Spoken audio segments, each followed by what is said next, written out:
सुप्रभातम विद्यार्थियों, इस तरह आपने समझा कि पंच अवयव वाक्य से प्रतिपादित होने पर धूम रूप लिंग से अन्य व्यक्ति भी परमत में अग्नि का अनुमान कर लेता है। तब स्वाभाविक है कि आपके मन में प्रश्न उठेगा कि पंच अवयव वाक्य क्या है। इसी को संस्कृत में कहते हैं पंच अवयव वाक्य है। ये पंच अवयव क्या है? नंबर 2, परार्थ अनुमान का अध्ययन करते हुए आपको समझाया गया था पंच अवयव वाक्य। अब पंच अवयव वाक्य कौन है, ये जिज्ञासा अगर आपकी शांत नहीं हुई तो आप एक बार फिर से समझिए। पंच अवयव शब्द घटक अवयव का अर्थ है प्रतिज्ञा आदि में अन्यतम कोई एक का होना।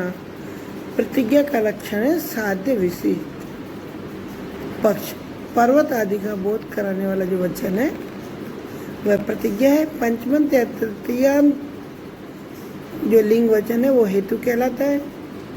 व्याप्ति का प्रातिपदिक दृष्टांत का वचन उदाहरण कहलाता है। उदाहरण दिए गए व्याप्ति की विशिष्टता से युक्त हेतु जैसे धूम आदि है, इसकी पक्ष धर्मता।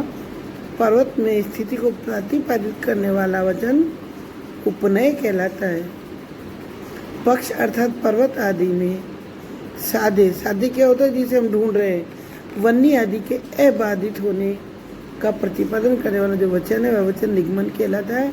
और इन्हीं लक्षणों को हृदय में रखकर प्रतिज्ञा आदि को विशेषकर पर्वत और वन्य इत्यादि के द्वारा मूल में दिखाते हैं। तो इस प्रकार अनुमान दो प्रकार के हैं। स्वार्थ, जो हमने स्वयं अनुभव किया है, अपने अनुभव से अनुमान करते हैं। और परार्थ अनुमान, जो किसी दूसरे की पंचअवयव युक्त वाक्य के आधार पर हम अनुमान करते हैं। इस प्रकार परार्थ अनुमान किसी दूसरे के बताए जाने पर जो दूसरा अनुमान लगाता है परार्थ अनुमान है।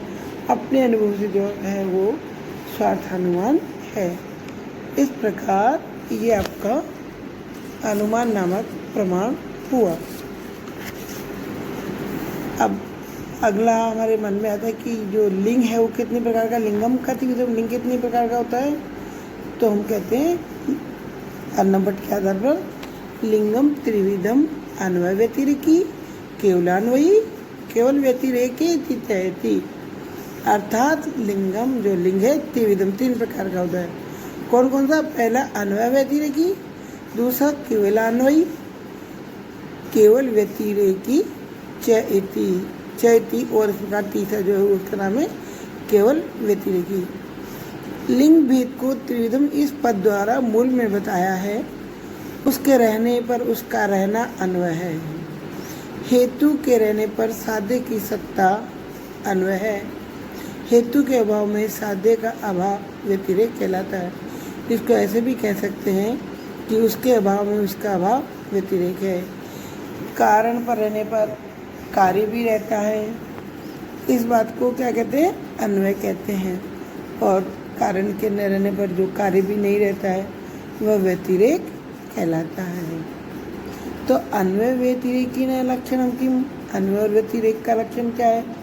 अन्वय ने व्यतिरेक व्याप्ति मत अन्वय व्यतिरेकी। अर्थात जहाँ अन्वय और व्यतिरेक से व्याप्ति रहती है वह अन्वय व्यतिरेकी लिंग है। यथा वर्णौ साध्य धूमवत्वम, यथा मन जैसे वर्णौ साध्य, साध्य वन्य में धूमवत्वम, धूम हेतु का रहना। अर्थात जहाँ धूम है वहाँ अग्नि है। यत्र धूमस तत् अग्नि। यथा मानसम इति अन्वय व्याप्ति। जिस प्रकार की रसोई में हमने देखा था कि वहाँ धुआं है तो वहाँ अग्नि भी है। यत्र यत्र वन्य नास्ति तत्र तत्र धूमोपि नास्ति। यथा हृदय इति व्यतिरेक व्याप्ति। अब जो रसोई है वो क्या हुई? अन्वय व्याप्ति, क्योंकि धुआं है तो वहाँ अग्नि भी, ये अन्वय व्याप्ति। लेकिन जहाँ वन्य नहीं है वहाँ धुआं भी नहीं है। जैसे तालाब, हृदय माने तालाब, धुआं नहीं है तो अग्नि भी नहीं है, ये व्यतिरेक व्याप्ति हुई। अभाव को बता के आधार पर जो सिद्ध होती है व्यतिरेक व्याप्ति, और सत्ता के आधार पर जो सिद्ध होती है वो अन्वय व्याप्ति है। अब हेतु तीन प्रकार का माना गया, अन्वय व्यतिरेकी, केवल अन्वयी और केवल व्यतिरेकी। अन्वय और व्यतिरेक के द्वारा जब व्याप्य व्यापक भाव का कथन किया जाता है तब हेतु या लिंग अन्वय व्यतिरेकी कहलाता है। हेतु के रहने पर साध्य का रहना सत सत्व तत्सत्वम अन्वय है तथा हेतु के न रहने पर साध्य का न रहना व्यतिरेक अर्थात तद अभाव है। मानस का उदाहरण अन्वय व्याप्ति को, मानस हम रसोई को कहते हैं, तो मानस का उदाहरण अन्वय व्याप्ति को तथा महारथ का उदाहरण व्यतिरिक्त व्याप्ति को बतलाता है। दोनों में हेतु धूम ही है, अतः ये धूमवत्व हेतु अन्वय व्यतिरेकी हेतु है या अन्वय व्यतिरेकी लिंग है।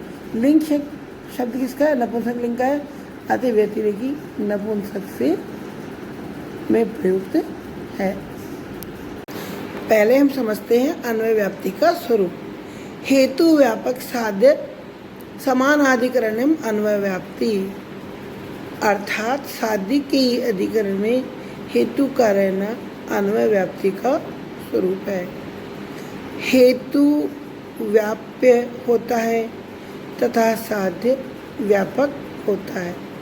यत्र यत्र धूमस् तत्र तत्र वह्नि यथा मानस है। इस उदाहरण में हेतु धूम है जो व्याप्य है तथा साध्य वह्नि है, वह्नि यानी अग्नि है जो व्यापक है। व्याप्य धूम का व्यापक वह्नि है। वह्नि का अधिकरण यानी जहाँ वो रहती है आधार मानस रसोई है। मानसम में धूम व्याप्य रूप से है, यह लक्षण की संगति हुई। तो हेतु क्या होता है? हेतु व्यापक होता है और अब हम चर्चा करते हैं व्यतिरेक व्याप्ति की। साध्य अभाव व्यापक अभाव प्रतियोगित्व व्यतिरेकी व्याप्ति।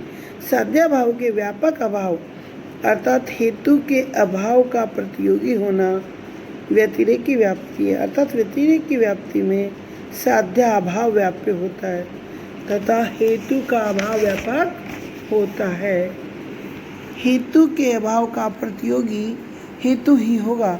जैसे यत्र यत्र वन्य अभाव तत्र तत्र धूमाभाव है, जहाँ जहाँ वन्य का अभाव है वहाँ वहाँ धुआं का अभाव भी है।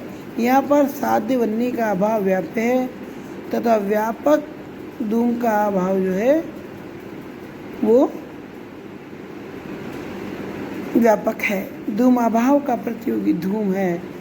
अगर धुआं है तो धूम का अभाव नहीं है, तो धूम अभाव को प्रतियोगी कहा है। धूम अभाव का प्रतियोगी धूम। इस तरह जहाँ जहाँ अग्नि का अभाव है वहाँ वहाँ धुआं नहीं है, ये सिद्ध होता है। और यहाँ हेतु धूम ही है, किंतु धूम में साध्य अग्नि की व्यतिरेक व्याप्ति उपलब्ध हो रही है। इस प्रकार दो प्रकार से जहाँ मौजूद है वहाँ अन्वय व्याप्ति और जहाँ वस्तु मौजूद नहीं है वहाँ व्यतिरेक व्याप्ति होती है।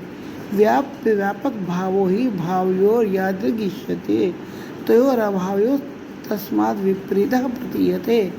अन्वय साधनम व्याप्यम साध्यम व्यापक मिष्यते। साध्याभावो अन्यथा व्याप्यो व्यापक साधनाच्चय। अर्थात अन्वय व्यतिरेक के लक्षण अन्वयन इत्यादि द्वारा करते हैं, जिसमें तृतीया का अर्थ प्रयोजित्व है। साध्य और साधन के साहचर्य को अन्वय कहते हैं, साध्य और साधन के अभाव के साहचर्य को व्यतिरेक कहते हैं। इस तरह अन्वय के कारण व्याप्ति विशिष्ट लिंग को अन्वय एवं व्यतिरेक के कारण व्याप्तिमान लिंग को व्यतिरेक ही कहते हैं। अन्वय एवं व्यतिरेक इन दोनों व्याप्तियों से लिंग अन्वय व्यतिरेकी कहलाता है। केवल व्यतिरेकी में अतिव्याप्ति वारण के लिए इस लक्षण में अन्वयन पद भी दिया गया है। केवल अन्वय में व्यभिचार दूर करने के लिए लक्षण में व्यतिरेकेण पद दिया गया है। इस तरह अन्वय व्याप्ति को दिखाया गया है। व्यतिरेक व्याप्ति का लक्षण है साध्याभाव का व्याप्तिभूत जो अभाव उसका प्रतियोगी हेतु होना। कहा भी गया है कि साधन और साध्य अर्थात धूम और वन्य की भाव व्याप्ति में जिस प्रकार व्याप्य व्यापक भाव होता है, उन दोनों धूम और वन्य की अभाव व्याप्ति में व्याप्य व्यापक भाव विपरीत प्रतीत होता है। भाव है भाव व्याप्ति में साधन धूम आदि व्याप्य होता है और साधन वन्य आदि व्यापक होता है। अभाव व्याप्ति में साध्य अभाव एवं साधना अभाव व्यापक होता है। अब बचा केवलान्वयिनः किम लक्षणम। केवलान्वयी का क्या लक्षण है? अन्वय मात्र व्याप्तिकम केवलान्वयी। जिस लिंग हेतु में केवल अन्वय व्याप्ति हो वह लिंग केवलान्वयी कहलाता है। यथा घटो अभिधेय प्रमेयत्वात् पटवाद। जैसे घटो अभिधेय प्रमेयत्वात् पटवाद, घट वाच्य है, प्रमेय यथार्थ ज्ञान का विषय होने से पट की तरह है।